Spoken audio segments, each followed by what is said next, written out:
Hi, how you doing? This is Vin Messina of The Curious Marketer with Vin, or I'm the Vin of The Curious Marketer with Vin.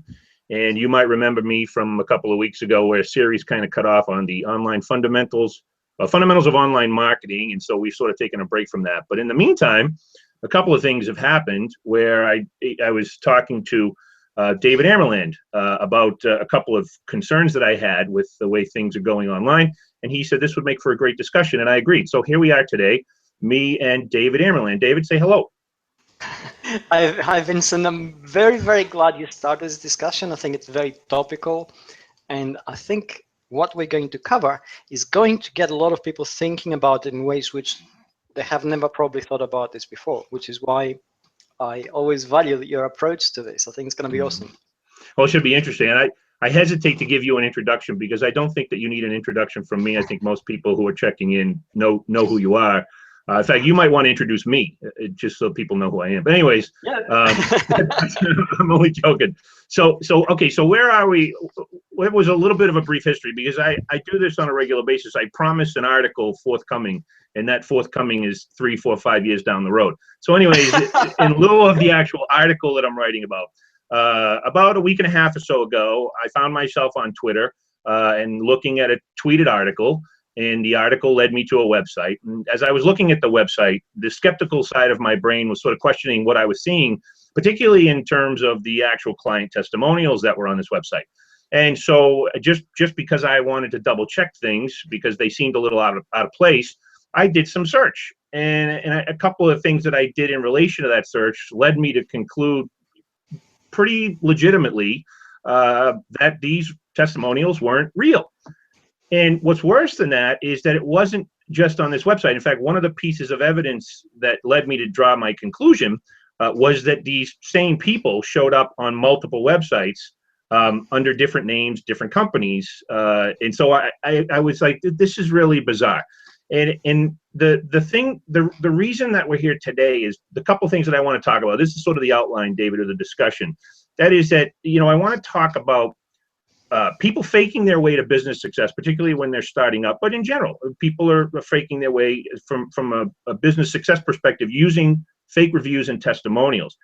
And the second piece of that is the piece about social proof. So why would people do this, and does it work?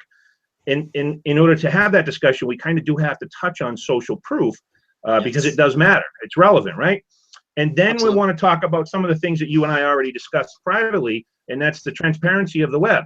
And so part of that discussion is going to lead to you're not transparent until you are transparent, and then all of a sudden you're transparent. And really, in this day and age, it works against you in a very, very big way. And I have actually a couple of examples to demonstrate that. And then what do folks do to protect themselves? Because this isn't necessarily about business strategy as much as it is about when people are out there shopping, when people are out there looking and trying to determine who they can give their trust to and not. Well, how do they make that decision if social proof, for example, is such a powerful force in our makeup? So again, I already talked about why we're here. I think what I want to do from the beginning is, because you and I, we didn't disagree about this, but we kind of did. It was, why does it bother me, right? Yes. So I want to start there, and there's a reason I want to start there. The reason I want to start there is because everybody makes excuses. We've even had some comments. I've had some private discussions with people that say, it's no big deal. From my perspective, it's a big deal for two primary reasons. One, I'm old school. I'm doing it the hard way. I have not faked anything about my business success. And in fact, I've taken the long, hard road, and it's been a longer and harder road because I'm building legitimate case studies, legitimate relationships with real clients, and producing legitimate results. This, of course, is not the easy way out. The second piece, the second primary reason is, as I mentioned before, as this discussion is going to unfold, and that's the concept of social proof, because people aren't necessarily as skeptical as I am or someone else. And even if they are, they may not be able to look at a review or a testimonial and say, yeah, this just can't be right. So they sort of go to their default position, and that is, well, if the business has got all these reviews and testimonials, it must be good. So am I overreacting? Let's start there. Am I overreacting with regards to this entire conversation? Okay. this is a loaded question in many ways. So let's unpack it a little bit. And the answer to this one really has to be pretty straightforward. And it's both yes and no. So let's look at the no bit first, because that's the easiest one to actually address. You're not overreacting, because we all should have a reasonable expectation that what we see should have some kind of validity in terms of authenticity and realness. It should be real. It shouldn't be a lie. And the subtext to this is that somebody who is essentially being untruthful is untrustworthy and potentially problematic in the relationships that will develop. So on the surface of it, your reaction is perfectly understandable. And then we get into the complexities of it. And the complexities have to do with the way business is done, with the expectations, perceptions, and how we dress everything up. And I'll give you an example of this. A very classic example. I used to wear a suit. And the reason that, and my suit was expensive. You know, I used to wear $5,000 suits. And the reason I did that is because I used to deal in circles and with people who expected a kind of thing. They were not prepared to listen to what I said unless I turned up dressed that way. And up to a certain point, I sort of went with it. And then I thought, you know, this is getting a little bit ridiculous, because, you know, you have the suit and then you have to have an expensive watch. Then it comes to, you know, if you're meeting outside, you got to have an expensive car. And all this is the dressing, you know, before we even get to the value proposition of what you're going to say or the deals you're going to close. And this is exactly what we're getting at in the web as well. So essentially, you know, if you start a website tomorrow, and if we assume that the person who starts that website is entirely trustworthy, their heart is in the right place, their intent is 100% correct, and they're willing to do everything it takes to satisfy the customers they're going to get. And now they set up their website, and what do they need? They need to have some kind of language which perhaps reflects what every other website out there does. You know, they're customer-centric, solution-orientated, 100% people-centered. And you think, oh, what does that even mean? But, you know, we don't stop to think about that. This is what we expect to see. And then we want to see a few 3-4-star testimonials, a couple of 5-star testimonials, somebody saying, this is a wow whiz, razzmatazz kind of business. I trust it 100%. And then they do business with you, and the experience is fine, because the person actually does want to serve you well and wants to have happy customers. So if we take that context, well, you know, the website they set up, the wording they use, the fake testimonials, as it turns out, are just addressing to get into the perception and actually make the connection. And there's an assumption there that, you know, if this is what you expect to see and you get to the person and you actually talk to them, then at that level of that connection, you as a person are doing your due diligence. You're basically making an assumption based on what they say and based on the questions which you're going to ask on whether the relationship actually has value, on whether you can work with them, and then whether you're willing to trust them with your project.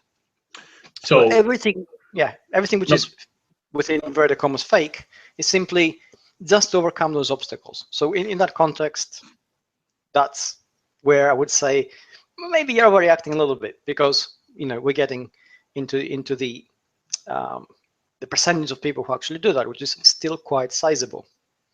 It is problematic, though, so we're discussing. So there's a distinction here that's important. And there's actually a story that I told in the comment section a week ago, and that is that I knew a guy that started one of these ASP companies years ago, an outsourced hosting solution, and he was new, extremely competent. In fact, his team was amongst the most competent in the world at what they did, but they were brand new. And so they didn't have a lot going on around them in terms of dust, you know? So he had a major prospect coming into the office, and his office wasn't very busy. There just wasn't a lot going on other than the small team. And he asked me to come in, and I didn't know why, but sit down at the conference table, spread some papers out, and look like, you know, there's something going on here. You know, so it's similar to what we're talking about here. Yes. However, the backup of it, meaning the fact that he could back up what he was sort of manipulating up front, gave me some comfort, because we even laughed about it. But the idea was that, look, I got to work within the parameters that the prospective audience gives me to work within, which is in some ways similar to what you're saying with regards to the suit. You know, if I'm a CPA or a lawyer, I can't wear what the client doesn't expect me not to wear, particularly if they're going to gauge my level of competence based on that suit. In some cases, of course, the suit is empty, but that's besides the point. You still have to work with what's going on with the audience. So in the case of the ASP, I never really had a problem with that, primarily because it was being backed up. But now we get into, the difficulty of social proof. So I wrote that article, if you recall, about the New York Times bestsellers. Yes. We can say the same thing. We can say something similar from the perspective of, as long as whoever wrote the book wrote a good book, or can back up what they say in the book with actual skills and competency, who cares? But they game their way, So Yes. I guess at the root of it all, why I asked this question opening up is because I'm aware that I overreact. I'm full-blooded Italian. What do you want from me? I get it. But the question has to become, where do you draw that line? And the reason I say that is because I'm a licensed professional. And if marketing were a profession that required a license, sponsored or endorsed by the government, or a government license, it's upon the members of that profession to police members of their own profession. That's just the way it is. So lawyers, you see this a lot with lawyers. It's not necessarily the case in the world that we come from. But more importantly, this was a cross-section of companies that were not just marketing. And in fact, one of the companies was not marketing. But it is important to consider this, because the second piece of all this is, if it works, is it the right thing to do? So yes. Okay, well, you said a lot of important things. So let's go back to the context of the suit, because you said, sometimes the suit may be empty. We win the war of impressions, we clinch the deal, we can't deliver, and it happens so many times. And this is the important thing. This is what's changing, essentially. Now, the suit and everything that goes around that kind of social proof of concept, if you like, worked because we used to work in a compartmentalized world where the parameters were fairly small. The number of people you would actually meet were also relatively small, and the expectations were similar. So it's the same, everybody knew that, let's say the $5,000 suit was the minimum entry fee for dealing at that level. And if you couldn't afford that, you shouldn't be there. So we understand that. And the world has changed. Now it is very easy, relatively easy, for anybody to have a nice website and look very professional. It is very easy to have that kind of copy on the website, which again reflects some kind of professional thing. And then it comes down to, okay, how do we know he really is professional? And that's where it gets a little bit harder. And this is where transparency comes in. And this is where your question actually acquires tremendous value, because we're in a transitionary phase. And as you notice, I don't wear a suit anymore. And that has cost me some business, I must say. There are people who are not willing to deal with me. But I always take the view now that if you don't know what kind of value proposition I bring, I'm not going to work very hard to sell it to you. If I was just starting out, I may not actually make that kind of approach to dealing with people, but I'm not. I'm in a different phase of my career, and people know who I am and they know what I do. So if I have to convince them in the first instance, it's too tiring. I've done it so many times, I choose not to do it anymore. I don't want to hard sell. So if they're not convinced, they don't come to me. They go somewhere else. New person can't afford to do this. Essentially, they need sales, they need to feed their family, they need to make money to survive. So I totally get that. But we can also change this a little bit, because if somebody comes to me and says, "You're not wearing a suit," and I say, "Well, yeah, at the end of the day, it's not the suit that's going to do the work. It's going to be what's inside my head." We have a different discussion. Well, at that level, if I approach something like this, people are willing to actually consider it, and they understand what I say. So really, everything comes down to the execution of things, to the way we approach and form the relationships. And it is very much a relationship-driven proposition. You mentioned yourself that you had a hard time initially in your business because you didn't take any shortcuts. You didn't have fake reviews, let's call it what it is, which provided some kind of social proof. And that created a barrier to your prospects, which you then had to work very hard to overcome. And you also mentioned bestsellers, which take fake reviews, but there's also a gray zone there, because, and don't forget, my publishers used to do this. They would send out my books to 10, 12, 13 authors or people in business whom I knew. And they would automatically give me a great review without reading the book, probably. And what happened was, the assumption was that if they ever needed my a review from me, I'd be there, because we create a kind of closed world old boy network. And again, that's something which used to happen, and I think I'm personally against it. I think it shouldn't happen. I think everything should be as transparent as possible, which I value a lot, on the assumption that the moment we see things as they are, then we can actually begin to get to the real value of the person and the connection. We can actually evaluate it. And It's a here's harder thing to do. it very much is, but there's a reason why this part of the discussion is important. And you talk about it quite often, even though you don't necessarily reference this particular book called Absolute Value. The book was written by a couple of professors, but what it talks about basically is that people are able to determine if you're the right business for them by looking at the opinions and assertions of other people. And everybody's aware of this, whether it's testimonials, reviews, it doesn't matter. Word of mouth is really what they're talking about, but it's word of mouth on steroids, given the technology platforms, Twitter, Facebook, LinkedIn, Google+. Understand these things happen. So when I ask the question, if it works, is it worth doing? The reason I asked is, A, I wanted that answer. B, I wanted to say, but be careful, because in the world of the web, you may not want to be transparent, but it's going to happen sooner or later. Now, I have a story on this because it was hilariously funny, only because it's somewhat mean, but funny nonetheless. I mentioned lawyers. Lawyers do police each other, some more than others. But, you know, there's a few that have a pretty strong presence on social media. And one of them recently got an email from a young lawyer, not a young man, but a young lawyer. He had other careers and transitioned to a lawyer. So he hadn't been a lawyer very long. But the email he sent to this well-established lawyer was blatant fraud. I mean, he's trying to set up a system of client referrals based on positioning somebody else to get the referrals to him. So, I mean, you don't have to be a lawyer to know. It's you can't do this. You're a licensed professional. It's like it's strictly forbidden. And the lawyer ended up sending an email, sort of patting him on the head, very politely saying, please, really cease and desist, stop doing this. The response he got was, go away, you arrogant jackass. I don't want to listen to you.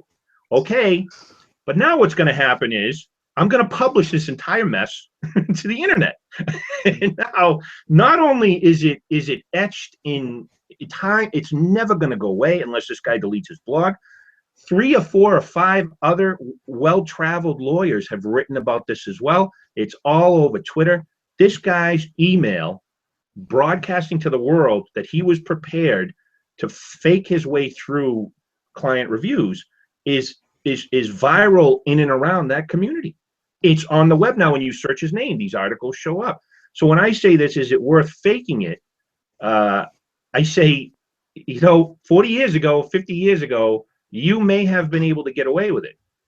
And even today, you still can't get away with it. I've often debated this with you, up until the point you're not getting away with it anymore. And then once that happens, say goodnight. Well, that's exactly the situation which creates so many what we call social media crises, not just for individuals, but also for corporations. And the pattern is the same always. You take a position of assumed authority, you back it up by the position itself rather than by substance behind it. And then the moment things become a little bit dicey, you take an extremely defensive position, which is largely indefensible, and everything rides on it. And this is how to destroy your business and your reputation in one go. It happens so frequently. And the reasons it happens are exactly the reasons why it has always happened before. There's a pattern of behavior which is acceptable within the industry, which says, this is what you have to have. If you're a professional, you ask a few of your friends to give you some reviews, and there's the assumption that you're going to do the same thing again with them. And we are hardwired as individuals within communities to function in that way. In a small real world environment, what usually that creates is it creates some professionals who are extremely good at their jobs and they had the same start as everybody else, faking their way up. And also it creates some professionals who shouldn't be there and they just happen to do that and get a free ride. And you come across them and you think, God, I don't know how they got those reviews and that position, but they're totally useless. We are arguably in a world where not just individuals, but also not authenticity which is going to increase trust. We're not there yet. This is the transition phase. And the conversation you started is very much an important part of it. So do we expect a higher level of transparency now? Absolutely. Should we do more hard work in terms of due diligence? I think if we don't, we're being silly. You know, we have the technology, we have the means. When you're not sure about something and you have the time and you're willing to take a chance, do your homework. Don't just take a chance. All right, so that's a nice segue, because part of the article I'm writing is just the basic techniques I use to sort of ferret this out, and nothing FBI caliber. I'm not this sleuth that where I was able to put together all these data points on a security SOC. That's not who I am. But how does the average person, how does anybody look at these things? A lot of people were talking about reviews, but I was specifically addressing client testimonials that sit on a website. I wasn't talking about Yelp. I wasn't talking about Google Plus reviews. Angie's List, these kinds of things. I was strictly referring to when the actual company goes in and writes, a testimonial of some sort. Those are actually much easier to sort of figure out than fake reviews. But in your mind, I have one sort of fallback position. That is, if it's all perfect, something's not right. So if someone has all 5-star reviews, something's wrong. And the primary reason is nobody's that perfect, and nobody is that happy. You know what I'm saying? That people give them reviews. So you're absolutely right. We actually have evidence. We have data from Amazon on that score, that reviews which actually have a 1-star review or a 2-star review amongst more glowing ones are actually more believable, and people are willing to look at them, and they don't do as much damage as people think. So if you get one of those for whatever reason, just roll with it, because it happens, and it doesn't actually reflect, but it doesn't constitute the end of the world. But let's get down to some of the context of why. You mentioned fake reviews on the web, and there was a particular case I came across a few months back, where there's a template which a web design company provides, or a number of templates, and they have reviews in them already built in. So if you actually buy the template for your business, whether you're an author or a plumber or an electrician, there's a page with the reviews. And the assumption is, they're placeholders. The person selling the template wants you to, because he doesn't, if you put there, just a black spot and, blah, blah, blah, instead of a real review, it's hard for you to visualize it. But if you actually see it, you see a picture of a person and somebody smiling, a kind of 2-liner saying, great business, we'll do business with again. 4-star review. Then you see it and you think, okay, that's where my client reviews will go. But what happens if you buy the template and you don't change it because you haven't got any client reviews yet? This is where the interesting question comes up, because your intentions are good. You may not have knowingly decided to lie, but also you're not taking action to erase something because you don't want to create a gap. So it is a case of the complexities of the culture itself. What's being offered is making it harder and harder to actually do what you call the right thing. And unequivocally, we should always be doing the right thing. But it's so much, especially when it comes to digital, it is really hard sometimes to be whiter than white, simply because. So let me ask you this then. Yeah. This would be an interesting question for you. If it's so easy to game, because it certainly appears to be easy to game the system, is there value at a premium level in doing it the right way? Well, from a personal perspective, I'd say there's always value in doing it the right way, because when you actually come across a person who's climbed to the top on their own merit, instead of faking it, they're the real deal. At a personal level, you think, okay, I would trust that person with my life. And you say that without any sort of exaggeration, because you're that convinced in their value. Whereas you may get somebody who superficially may be in the same caliber, and they're not really worthy of that rank they hold. And after you talk to them, you think, you may not be very specific about what you don't like about them, but all the red flags have gone up. Something doesn't tally at the back of your mind. And as individuals, we are very adept, and we use a large amount of cognitive power in actually deciphering the clues as to whether to trust somebody or not. And that can't be faked. That's the real deal. I mean, this is where the web is creating so many issues. You know, behind your website, for instance, and behind your website's copy, you may come across as somebody who's, you know, absolutely rock solid. Then we get to this kind of situation, and let's say everything you say might really not quite tally with what I expect.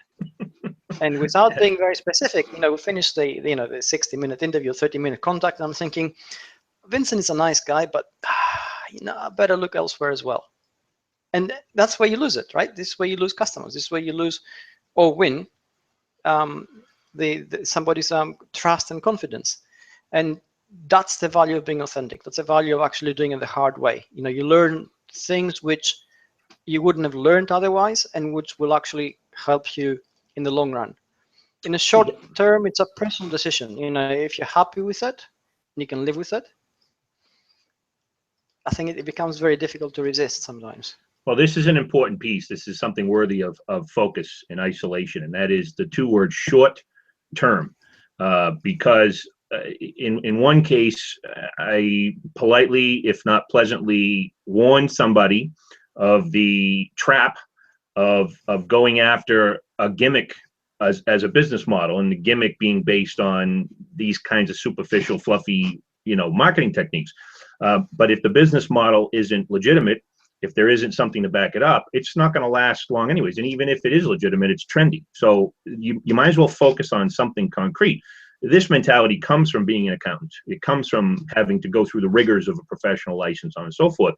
I never made the transition to this kind of goofy sales and marketing person when just eliminated that side of my brain. You know, I've always been this person who believes that, you know, if you're good, it'll all work out in the end. And there's longer lasting effects of that. So my advice is this part of the conversation is important, because I would like some tips to emerge from this. Because if I'm seeing new lawyers, if I'm seeing new dentists, if I'm seeing new accountants, if I'm seeing any new business trying to cut corners, what I try to say is sacrifice 6 to 12 months of profitability to do it the right way. Because after that 6 to 12 months, you are going to be solidly positioned. It goes back to the foundation. Build the foundation, because otherwise the wind's going to blow your house down. Yes. And that wind often looks like me. Well, first of all, okay, you're absolutely right. If you continue to fake it, and even if you started off and faked it, and now you've reached quite a high level, you are essentially, you know, a statue with clay legs or clay feet, and you're, you know, whether you're going to be knocked off or not is only a question of time. And we've seen this in a different context in personalities across the world, with, you know, without naming names specifically, whether it's politics or the entertainment industry. There have been figures which were revered and loved and thought to be something, and they're turning out to be something else entirely. But let's get into the situation now where you ask somebody to forego 6 to 12 months of profitability, and that is sometimes unrealistic, because that may be their entire business plan to actually make some money in 6 to 12 months in order to survive and grow. And I think, and this is where the discussion in my mind becomes really valuable, we really need to get into a situation where, whether personally or professionally, as a group or as an individual, we begin to educate the public we approach as to what it is that we actually offer and how can you tell. I mean, the entire thing about social proof is there because I, as a layperson, wouldn't be able to know how to determine whether you're good or not. I don't know the criteria. I don't know the parameters. I don't know what questions to ask. But if you were to tell me, hey, David, listen, you know, whatever I tell you, I'm only as good as my last job. What you really need to know is, can I do the job that you asked me to do? And here's how you determine that, because that's how I would determine it. I'm thinking, hey, that's really cool. And I think that creates an entirely different kind of connection, which goes back to the pre-digital age and allows us now to get real. It doesn't matter what clothes you wear, what website you have, and what copy exists on it. It allows me to make an assessment of you independently, based on your own ability. And the fact that you allow me to do this quite transparently, saying, you know, I haven't got any reviews because I just started out. That doesn't mean I can't do the job. It doesn't mean I'm stupid. It doesn't mean I'm not competent. It just means I'm new. And if you're okay with that, great, because I want you to be my first customer, or I want you to be the customer who'll be satisfied and give me my first review. And this is what I'm actually prepared. I think that kind of conversation is really real. And that's how you become the new hero that we really need in business. It's guts, perhaps, but it's a very real thing to actually tackle, and very real way of moving forward. So that's literally precisely how I started my business. Literally right out of the gate. And so when I said forego profitability, profitability might not have been the right word. Fame and fortune may have been, the right words to use, because actually the truth of the matter is when you're honest up front. In fact, I was so honest at the point of my very first negotiation, someone asked me for customer references, and I almost choked. I was like, I'm sorry, did you not hear me? I said, you're my first client. So, but it was instinct. That was just what she wanted, because it's instinct. Oh, I got to talk to people who've done this with you before. And I'm like, want me to show you the email I sent you that said you're my very first? I mean, there's no lies here. I'm telling you the truth. It shouldn't be a criteria at this point. But the point there is you don't stop your business. You just start your business in a different way. And you start it in the way that you're prepared to start it. And my tactic was always, this is who I am. This is what I'm learning. This is my level of competency. I have a lot of confidence that I can do this job, but there's going to be a growth period, and I want you to grow with me and be my first, client stories, right? And so when you say it that way, people are usually pretty good. So when I said that, I don't mean give up your business, but at the same time, if you have the competence out of the gate, but not the reputation, I'm not so sure I'm completely against some social proof manipulation, and I can't say that I'm interested in fraud, but like it goes back to that ASP scenario. I am fully in support of what he did, because at the time he was a brand new company, but with an extremely talented team. They had done the work elsewhere. You see what I mean? Yes, but I think that's the gray zone that makes everything questionable, because the moment you're prepared to accept that, and it's a questionable kind of parameter, then you say, well, why can you accept the fact that somebody's new, maybe not as competent, but pretty competent anyway, and they still need to make a living? And if the only thing that stops them from making a living is the fact that they haven't got reviews or haven't got some kind of testimonial, let's make one up, because the next one will be real anyway. So you can see how sometimes the fact that you asked at the very beginning, do you overreact in this? That's where my yes comes in, because I think, okay, in a way, yes, because everybody does it. It doesn't make it right, but it does make it acceptable within certain parameters, and we're all becoming really good anyway at filtering out all this stuff and getting to the bottom of the real connections and the real people. Well, there's a funny. Go on. No, go ahead. I was going to say, on the other hand, if we are actually transitioning to a time when testimonials and reviews really mean next to nothing, let's establish the criteria which actually do have value. Let's say, what are they? If you buy a car, if you buy a service, if you are going to read a particular book, how do you know it's going to be any good? What are the risks? Well, how do you assess it? How would you know that it's actually going to do the job it says it's going to do? And I think these are the things which are new in our world. The digital connection, the fact that we have this discussion now, the amount of information sharing from real experts on specific subjects have increased our awareness of all this exponentially. And the fact that we're challenging now the traditional way of doing things is exactly the result of this. And I think, we're on a road which is constantly evolving. Yeah, there's two components to it. Is it competitive? Are we being treated unfairly from a competitive standpoint when our competitors do these things that are unethical? And is it fair to the consumer when other companies that aren't in our business, even if they are doing these things to trick people into signing with them? I see this, by the way, in one industry in particular, dentistry. It's like everybody read Cialdini's Influence, and they throw every one of those tactics at dentists. It's ridiculous, the stuff that they do. I've actually started documenting one company in particular that's very, very successful, but it's like a manual for how do you use Cialdini's Influence to sell people stuff they don't need. I mean, it's an instructional manual, right? But I wanted to make one little sort of passing humorous comment on this, because when we talk about, am I overreacting? I'm always trying to figure out what am I reacting to. And one of the things I can tell you is I am not a criminal, nor am I a liar, and I've never really been either.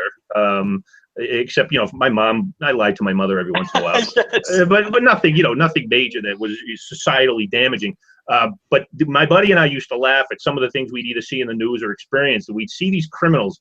You see them today when they videotape themselves actually committing a crime. We used to laugh, saying, I mean, if you're going to be a criminal, don't leave an audit trail, right? So if you're gonna do this work, if you're gonna go on and you're gonna fake a testimonial, have the common decency to do it in such a way that doesn't trigger literally every red flag known to man with regards to detecting fraud. And so it's probably, the reaction was probably more of a, man, if you're going to do this, do it well, do it right, do it in a way that is just not so easily detectable. Because I find it irritating that you would insult my intelligence by trying to be fake, but not being very good at it. But again, so I'm not advocating for, skilled criminality here. Don't misunderstand me. How to do it right. The next article, right? Well, that's the next discussion, is if you're going to do this, here's how to write these things so that, the average half-wit doesn't come along and go, that's not possible. Nobody's tripled the size of their business in a week and a half because they got on Twitter. I mean, that's just not the way it works, right? Yes. So, well, let's actually, you bring a very important point here. And it's part of a memory. About 2-3 years ago, there was a business which sold leather goods on the web. They were extremely well designed, and I can't remember the name of them now. And they also were very expensive, because leather goods are expensive, but also the work that goes around them is very expensive. And they used to get ripped off. There was a time when eBay had a lot of counterfeit goods, and their designs would get ripped off. You'd get the same thing looking very, almost identical for half the price.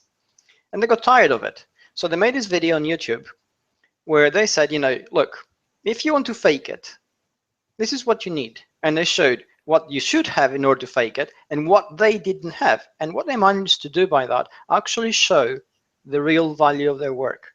And explain that, if you fake it, you do this, but the stitching there is going to come undone in 6 months because it's only one row, where we have 3 rows, and it was out of a particular kind of thread instead of the cheap thread which you put there.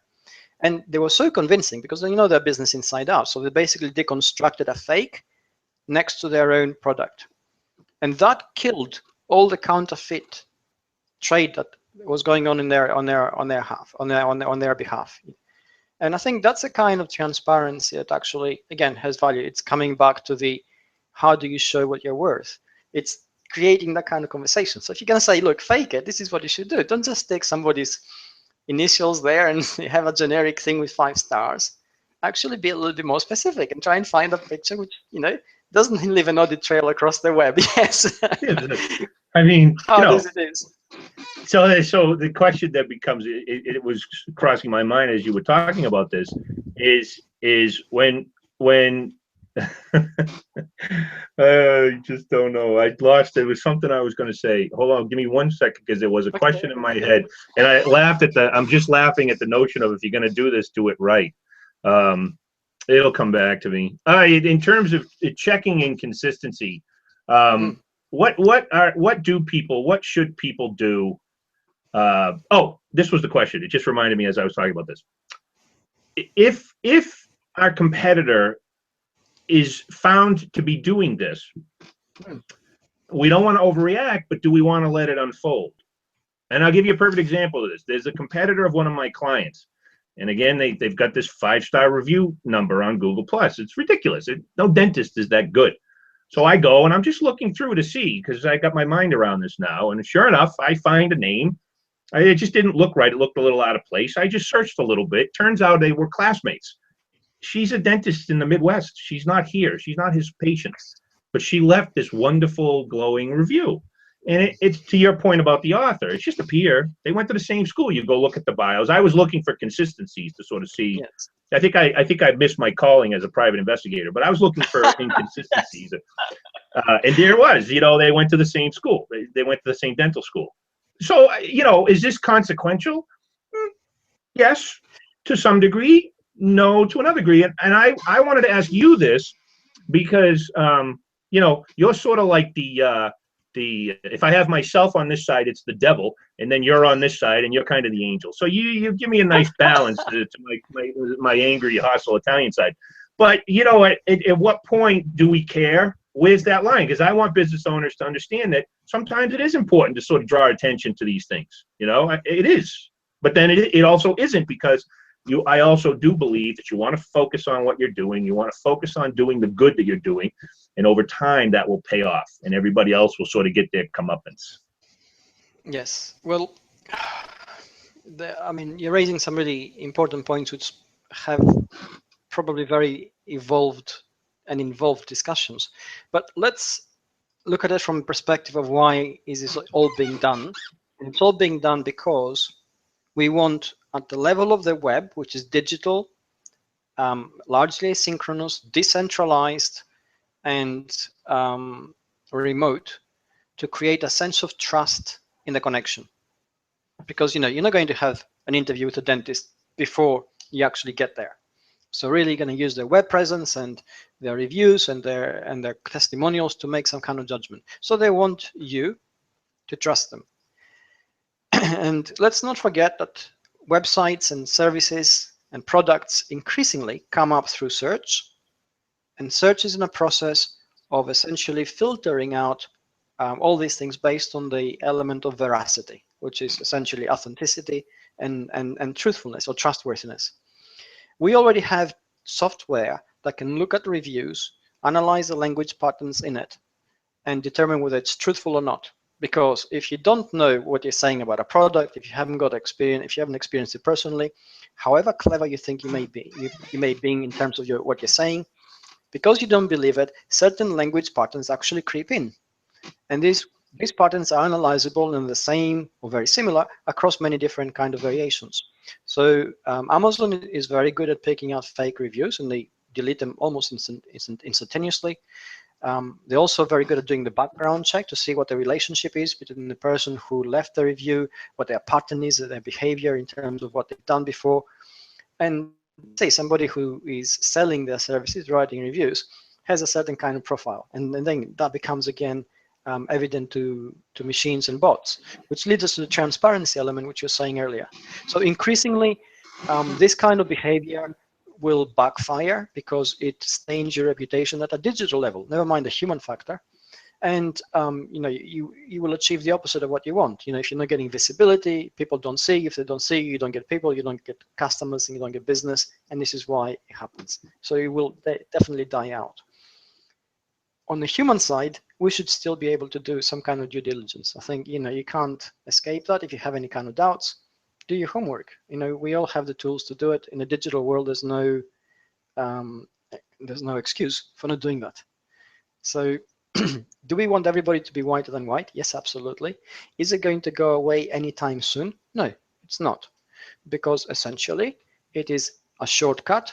Human economic behavior makes it imperative that we look for shortcuts, and we only stop using those shortcuts when we realize either they don't work, or B, they take so much time and effort to set up that we may as well do the real thing. So if I have to spend up to 3 months faking a review in order for it to work, well, I may as well spend 3 months getting a real customer, making them happy, and getting a glowing review from them and some referrals, which will bring me more money. And it's with that thinking that we're actually transitioning into this new world where we're saying we're all being better on the web, we're all behaving better, we're doing things the right way. Well, not because we had an epiphany, but because a lot of the choices which allowed sort of gaming behavior to happen are being taken away from us now. It goes back to what you said about starting out in the 6 to 12 month story.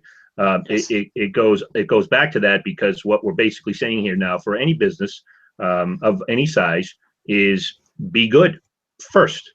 Focus your time and energy on being good.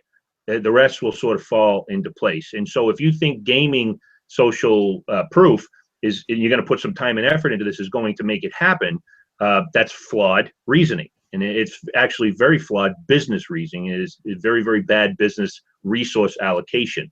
The core foundation of your business, small or large, is be really good. Because if you're good, the discussion, the buzz that will be created will just happen naturally. You won't have to lie. It's one of the things I always used to laugh about. It goes back to, if I'm going to be a criminal, I want to be a good one.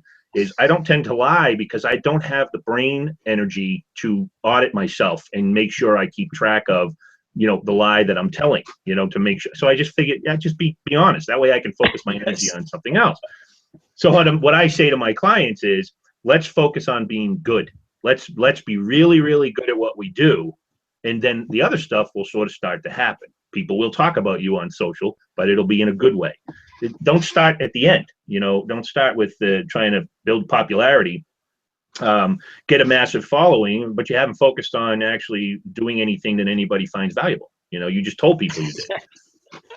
Because that's not a long-term business strategy, right? No, it's not. And actually, I'm glad you brought this up, because there are some social media profiles that, they got to be quite big by doing a lot of populist things. You tell jokes, you share cat videos, you share popular videos, but you don't actually do anything specific. So you get to a certain size, people who come across something which they like, look at the number of followers you have and think, oh, he must be important or she must be important. Let's follow her, because you got about 1 million people following you. So they add their name and their weight to the numbers.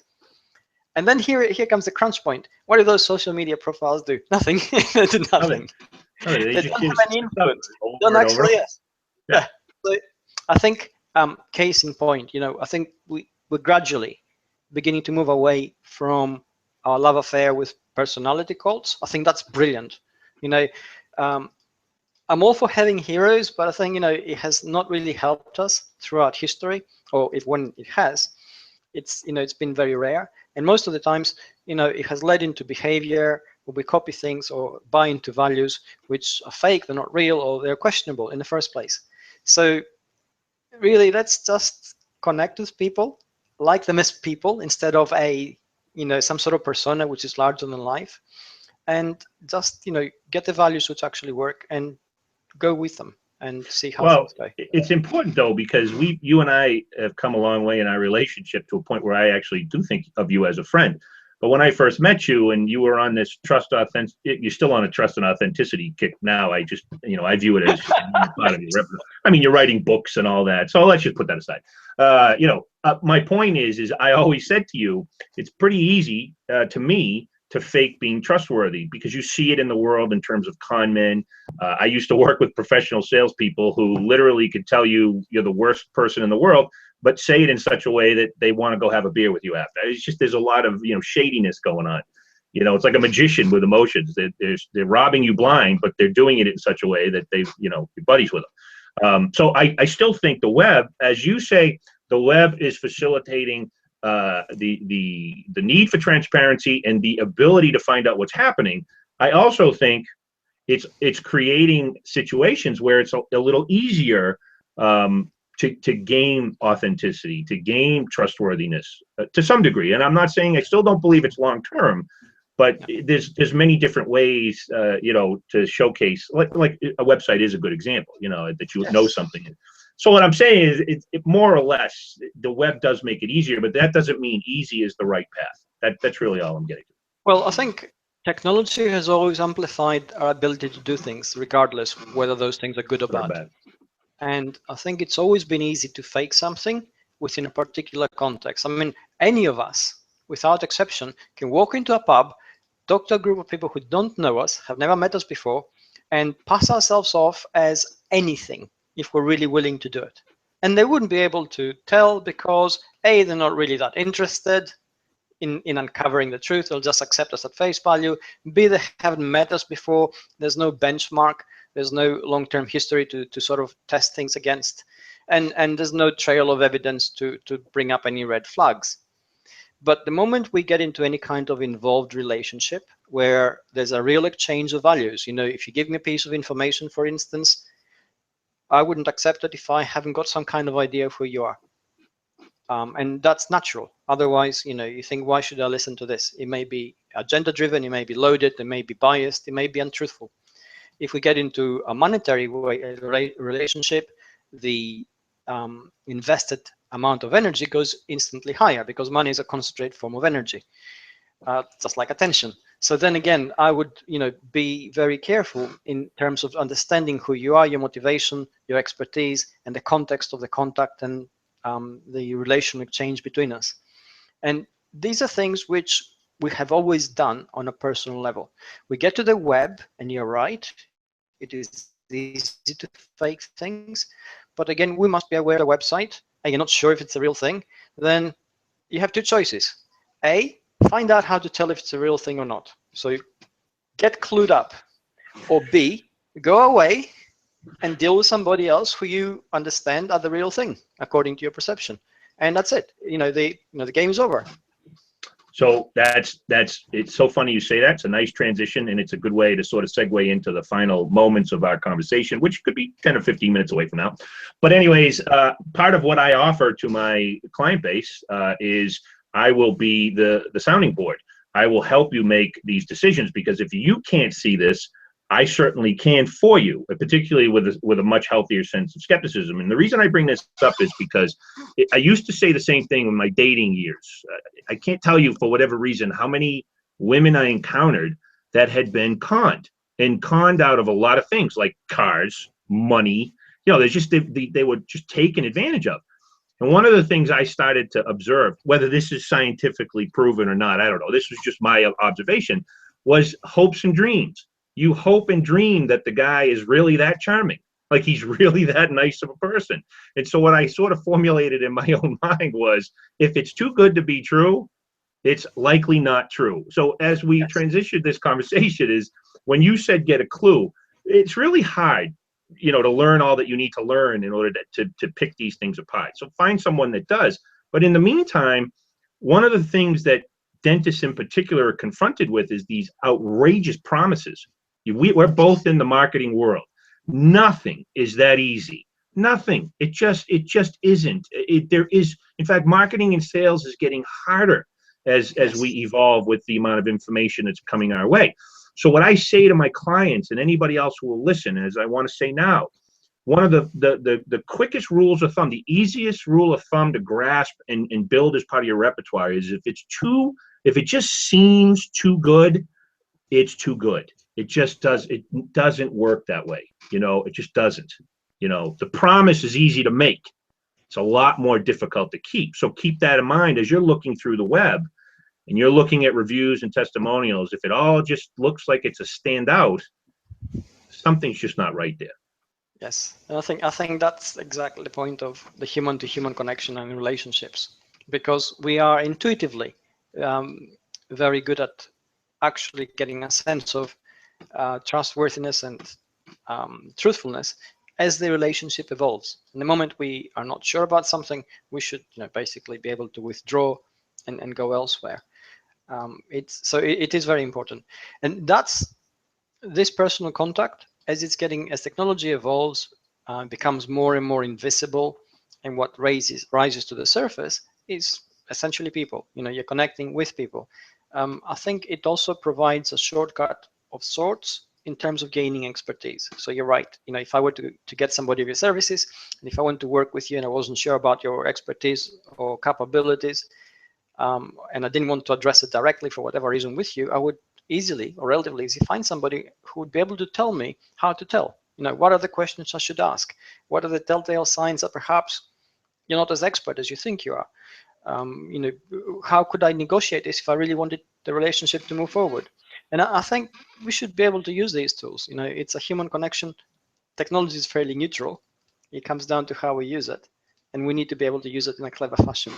I think it's an important part of this conversation, because as I watch you and the things that you talk about, the things that you write about, we're confronted with a lot of information, a lot of good stuff, but that also comes with it. It brings with it the balance of that and the opposite side of that, and it just makes things difficult to sort of sift through. I confronted this when I started getting real active on social media, looking at all the different accounts, talking about marketing strategies. It's really hard to sift through what's good and what's bad. And I had a fairly experienced brain, and it was still difficult to sift through. So I think a healthy sense of skepticism, without being a jerk, obviously, you've seen that evolution of me as well. And you've actually impacted that evolution of me. But a healthy sense of skepticism is a good thing for businesses. So to me, there's like two final tips here, and that is keep keep an open mind, keep a mindful lookout for the too good to be true syndrome. But if you are a business and you're contemplating these quick hits, I just say you might get away with it, maybe, but in the long run, and maybe even in the short to medium run, if you encounter somebody that's having a bad day and they uncover your work, you're in for a lot of trouble, because a blog is going to be written, a tweet is going to be made. Someone's going to go on to a Google Plus hangout on air, and they're going to talk about you, and they're going to name names. It's not worth it. At the end, it's not worth it. So I say just be good, be trustworthy to begin with. The rest will take care of itself. Yeah, that's a shortcut thing, isn't it? Really, it doesn't exist anymore. I think at this point, we should also highlight that essentially we all have a greater degree of responsibility now than ever before. If you're a customer who has experienced good service, normally what happens is customers who get great service think that's the way it should be, and they go away thinking, okay, I paid money, I got great service, what's the big deal? And customers who have something going wrong make it go viral because they really complain very loudly. And I think it's unfair. I think if you get great service from somebody, you should be able to appreciate that things went smoothly because someone really did pay attention to every detail. They really went above and beyond in order to make this happen. And you should be able to say, hey, and here's my vote back by telling my friends, by telling the world, by writing a review. And I think if we all behave like that way, we are adding small but important steps to the element of transparency, to the element of value, to the help that good businesses need to rise and bad businesses need to fall, essentially. So that's a great point. It's a responsibility we should all take very seriously. I really actually think that's a great point and a great way to close this off. I think that it does create a balance, and it does lift those businesses who are actually doing the right thing to the top, you know, and where they should be for doing the right thing. So the onus is on us. As much as we complain about all the negativity, it's our job then to go out and write about all the positivity as well. When we have these experiences, it's just as easy for us to go write about the good than it is to read and write about the bad. So that's actually a great way to end. If you anything else you wanted to bring to this, because we could go on forever, but I didn't mention your book. I'm going to write up a little summary of not well, I like the book. Thank you. It's tangential to this. I mean, we're talking about trust, and I've been immersed in researching and writing about trust for over 2 years now. So part of me is glad the book is over, because you get really deep into it and you think it's never going to happen. But the important point is that we're focusing on trust now in a very real way, because we really want to learn how to use it in a digital world where we're here by intent, and we are looking for ways to actually understand how we're being manipulated and how we can make sure this doesn't happen. So I think it's something which will come up again and again. It's very much a 21st century thing, and for the first time ever, we have data which shows how things affect us. If we find somebody being trustworthy, well, it didn't just happen. There were steps that were taken. Those steps are quantifiable, they're analyzable, they become a model, if you like, which can be applied and enhanced. So it's going to make things very interesting. Good. No, that's good. I've read half of it. I think it's great. I'm a big fan of trustworthiness, as you can probably tell. So with that, we'll close it out, and appreciate anybody who watched, and we'll look forward to the summary. I'll try to write something up in the very near future. Great. Thank you very much for the invitation to be here. Okay, David.